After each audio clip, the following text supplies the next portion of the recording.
Sports से जुड़ी किसी भी छोटी या बड़ी अपडेट के लिए सब्सक्राइब करें स्पोर्ट्स तक और साथ ही किसी भी नोटिफिकेशन को पाने के लिए बेल आइकन को दबाना ना भूलें।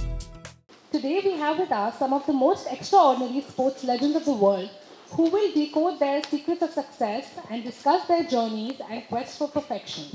Farah, double gold medalist in 2 successive Olympics from Great Britain. So a very simple question. Which, according to you, was the moment that you thought was most perfect in your running career? Hello everyone. For me, it had to be London 2012, and just because, you know, having a home crowd, having 75,000 people behind you, having nation behind you. But which of the 2 races, if I really put you into a corner? Definitely have to be 10K because I've never won an Olympic medal before, so it has to be that one. Moving on, we have Garry Kasparov, considered the greatest ever chess player, multiple world champion, and now, you know, making his name in a different challenge, in a different arena of life. So to take you back to the years when you were the world champion in chess, which match would you say defined your getting closest or even achieving perfection? It's a challenging question because on one side you have your creative accomplishments. On the other side you have the sort of high success of your career. Obviously the pinnacle of the career is November 9, 1985, the last game against Anatoly Karpov. That winning this game, I got my title, first title. After how long was Yeah, no, it was a second match already. But that's why. But if I look at the greatest achievement in my life, actually, it's not winning, but surviving the first match while trailing 5-0 against Anatoly Karpov. He needed the one win to sort of complete this wipeout, and for 12 months he couldn't achieve it. So the match was stopped when I was trailing only 5-3, and they postponed it and we started a new one that I won. So I would consider the greatest accomplishment when I was close to perfection. It's survival against all-powerful opponent in the situations where my odds were probably 1 to 1,000,000. Fantastic. And now 2 people are very familiar with India and have actually even been part of Indian sports in different ways. So Rick, which was the moment in your very illustrious hockey career where you think, you know, it's a team sport, it's different from what Mo and Garry do, so it's a more composite moment of success. So which would you say was the moment you came closest to perfection? Well, I agree with Garry. This is a very hard question to answer. Ours is a complex integrated team activity, and so a whole range of factors that go into it.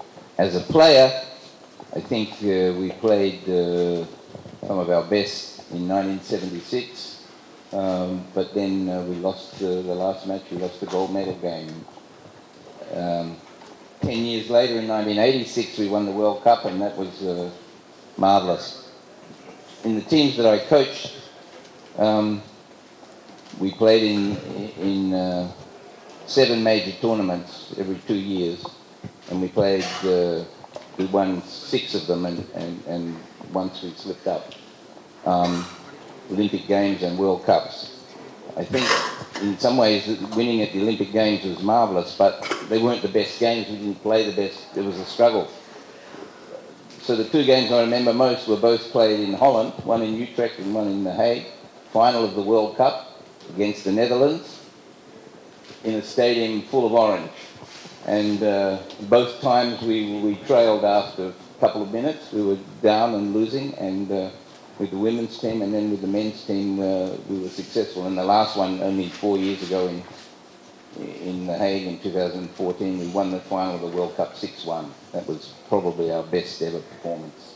Would you say being a coach is a little harder than being a player? Totally different experience. Players are much more selfish and egotistical, but for a coach it's about trying to get the whole thing to hang together, get the people connected, cooperating, working cohesively. This is a difficult cocktail to mix, and so a very, very difficult thing to do. But for me, the great challenge of coaching. Okay, so you drank that cocktail in 2 different countries, so... Yeah, well, in a range of different places, yeah. And now we have A.B. de Villiers, who many of us think is Indian, and also known as Mr. 360. So, in your glittering career, which would you say is the most perfect moment? Or, again, it's a team sport. So. Hello, everyone. Well, I get to answer this question last. Quite tough, so sorry if I bore you. Yeah, perfection is a difficult thing. I don't think it's, firstly, I think everyone will agree with me, it's not possible in our line of sport. You strive to be perfect, but we all know we're never going to be perfect. You always have a certain area that you can improve on. Personally, for me, it's probably in 2015, if we could just go back to that perfection thing, you do sometimes get into something that as sports people call the zone, where it's probably the closest thing to perfect, and it happened very seldom in my career, probably, if I can count, maybe 5 times where I really got into that zone where you don't hear the noise of the crowd, everything happens in slow motion. So those are probably the moments where you get the closest to perfect. And to me, it was in 2015 at the Wanderers, when I broke the record for the fastest 100. That was, looking back now, it's still just a bit of a blur. So probably the moment where it was closest to perfect for me. And anything from your franchise career with Bangalore?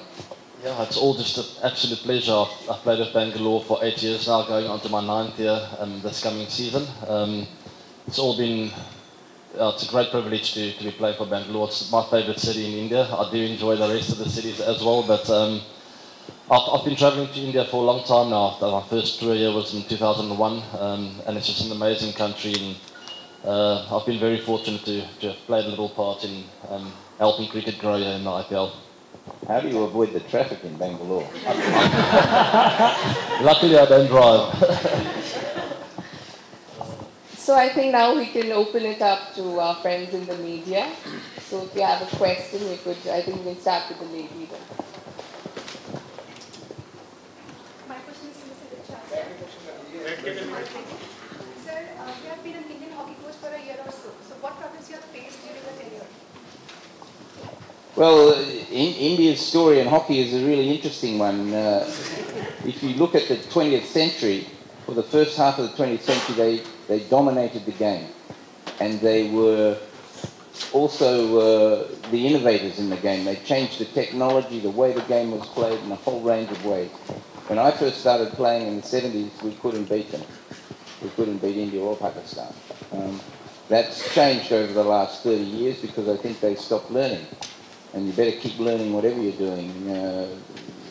You don't progress. But I think I can see them coming again. I think India now has 2 very competitive teams, the men and the women, and I'm optimistic that we are seeing a resurgence. Certainly there is still enough life in the game here for it to do very well. And I know the International Olympic Committee want to see you do well because there's 1.2 billion eyeballs in India who they want to be watching the Olympics. Oh, yeah, one-eyed. They're one-eyed.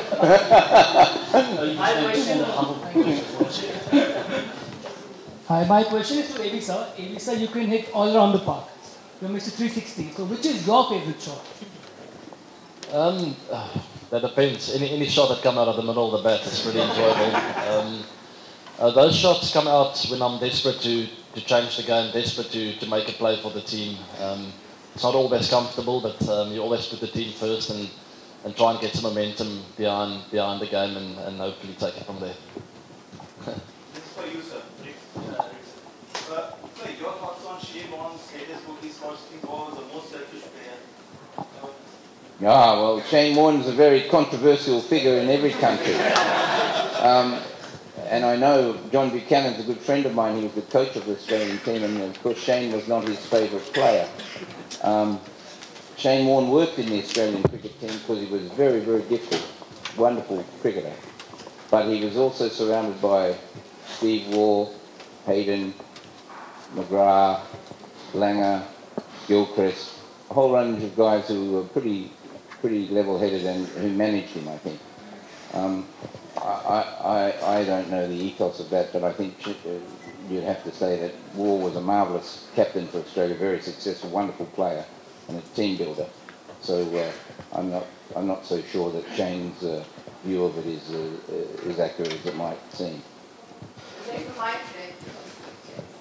Hello everybody, I'm a huge fan. In fact, I would like to ask a question. It's a bit funny, you can see that whenever you bat with Virat Kohli, people worldwide say it's like Messi and Ronaldo.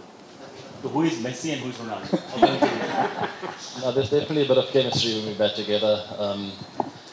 We have a similar mindset about the game, which I really enjoy. It's very nice to bat out there in the middle with someone that understands the way you play, and also for me to understand him. We don't even say a word to each other out there, it's just a flow. So it's pretty natural. I don't know who's who. I enjoy Messi a bit better than Ronaldo. He likes Ronaldo more, so let's just say it's Ronaldo and I'm Messi. And I take that gladly. Maybe just wanted to know your views on the current cricket scenario, especially the Test cricket. The touring sides basically they're struggling as far as it's very difficult. Usually the home team is winning most of the Test series that are happening these days. So just wanted to know your view on can we do away, or maybe the ICC can do away with this toss.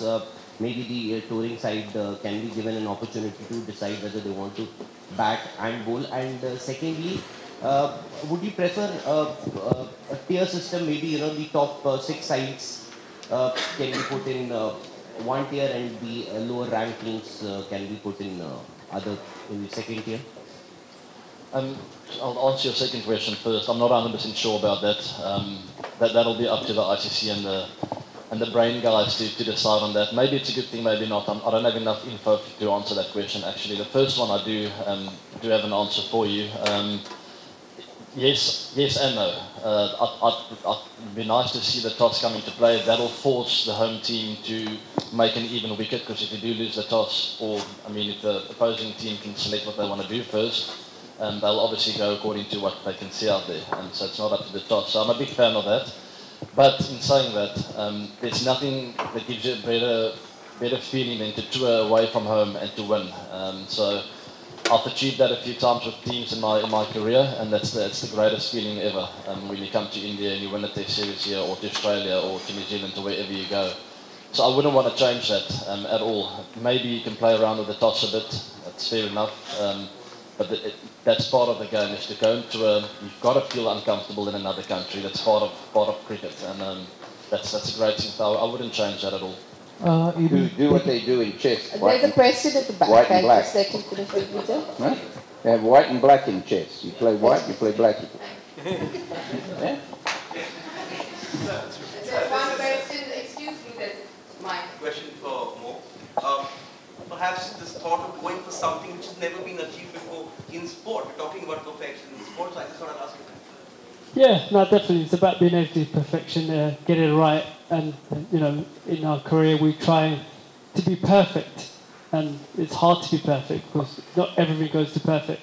But I'm lucky to have a long career in my life, in terms of starting from junior all the way through senior, and won so many medals on the track, and double again. And there was a part of me, in terms of as an athlete, where you go through and you're like, don't really appreciate it, because you've been there, done it, and you have to have that drive. And part of me was like, I want to wake up in the morning and think, oh yeah, this is great, and enjoy it. And if you ain't enjoying it, you ain't doing it correctly. It's about being able to enjoy it and get the best out of yourself. And I've won so many medals on the track, so I decided, well, I don't think I could do any more. Let me take a break and go to the road.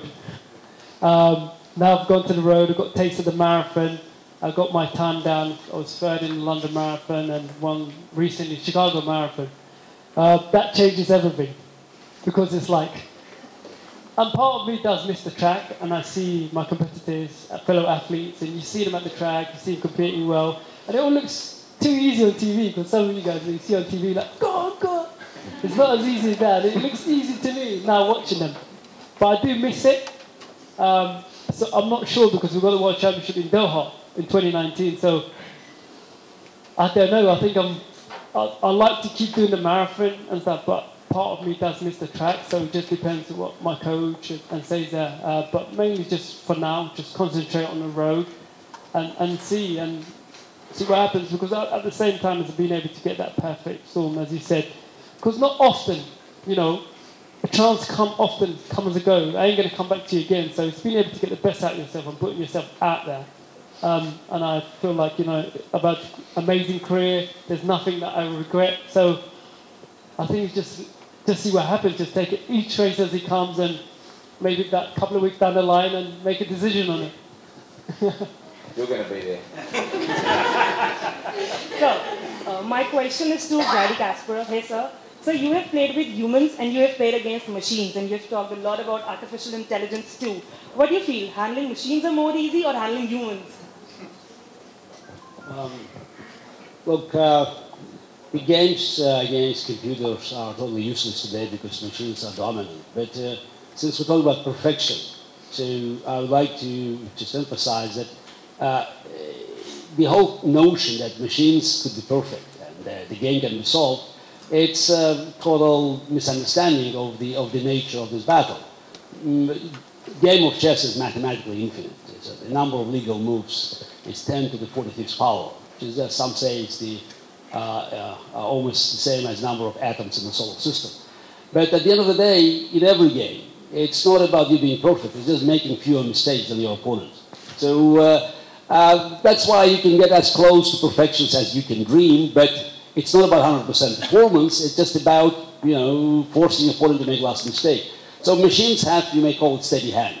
So that's why today the gap between computer, I'm not talking about supercomputers, just any chess engine that you can buy and just download in your laptop, and the world champion Magnus Carlsen is probably the same as between Magnus Carlsen and a strong player from International Open Tournament. Again, not because machines understand chess, not because they're creative, they simply, make fewer mistakes. So 20 years ago, it was an interesting competition because we learned a lot. And it's what we understand today is it's not about humans versus machine.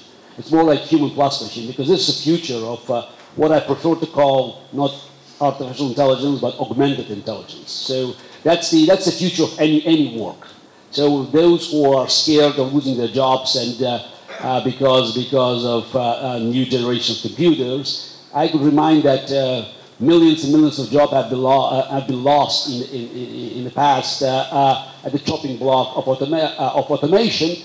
But while losing some jobs and some industries, new jobs and new industries being created. So it's just a new era, and this era I think will be symbolized by human-machine collaboration, not human-machine competition. AB, taking it forward from the previous question. Taking it forward from the previous question, India's record in away tests have been pretty poor of late. What do you think of India's chances in Australia, and what will they need to do to win or at least draw the series there? I think they have a very good chance, to be honest with you. They came to South Africa and they probably played the better cricket in the 3-match test series we played there. They lost in England now, but once again, the first test match was on a knife's edge and it could have gone either way, which would have changed the whole complexion of the series. And going to Australia now, I think they can keep their fast bowlers fit. I saw some of the guys missing out. Bhuvi wasn't ready in the English series, so they get all those fast bowlers ready. I think they're, if not the best, one of the best bowling attacks in the world at the moment, and we know what the batting unit's capable of. So they have a good chance. They've got to take the opportunity, especially going to Australia. If you slip up first test match there, it becomes a snowball, and similar to England. Well, actually anywhere you tour in the world, the minute you're away from home, the way you start is really important. And they slipped up in South Africa and also in England now, and it sort of snowballed down for them. So I think the first test match will be important for them in Australia and keeping the guys fit. Hi, Ebiso. My question is to you. So I wanted to ask you that since you're a big fan of Messi and you already admitted that, so in the world stage he made a comeback after announcing his retirement, and all of us feel that you have announced your retirement far too quick because you're a great cricketer.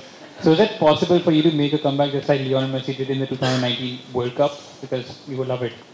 Yeah, I'm pretty happy with my decision. I'm not finished yet. I'm still going to play. You'll see me playing around the world for the next few years. It's similar to Mo. I mean, once that drive is gone a little bit, I still love the game, but playing 12 months of the year just got a little bit too much for me, having 2 little boys at home. I had to make a really tough decision, but I'll never say never. You never know what's going to happen in 6 to 12 months' time. For now, I'm just happy where I'm at, and I'm staying fit, and yeah, looking forward to play a few tournaments in the next few months to come. Final question. This is in context to hockey, where you had said it sometime in 2015 that India is an old school, it doesn't like change, and that India wants a coach who doesn't do much. You were the technical director of India for about 10 months. What was the experience like? How would you sum it up, and what were the circumstances reflective of? And do you still stand by your statement that Indian hockey is still old school? Well, I think that would have been made a few years ago, because I think that that was the case. The Hockey India League changed things, and the fact that the Indian players were playing with international players on a regular basis is perhaps the same thing as the IPL has done. I remember Greg Chappell saying to me, when I was living in India in 2008, that if India gets their act together, they'll have the 5 best cricket teams in the world. And indeed, you have a lot of players, quality players in hockey now, and I think that change has started to occur. There has been a revolution in the way in which they think about it. 3 or 4 years ago, I wasn't so optimistic. So do you regret having not played the cross cricket? I wasn't good enough. So that was easy, but that was what I did in the summer. You know, it was what I did when I wasn't studying and I wasn't playing hockey. I played cricket. But so how did you manage the two, playing hockey and cricket together? You could do it in the 70s. You couldn't do it now. The goalpost is always moving further.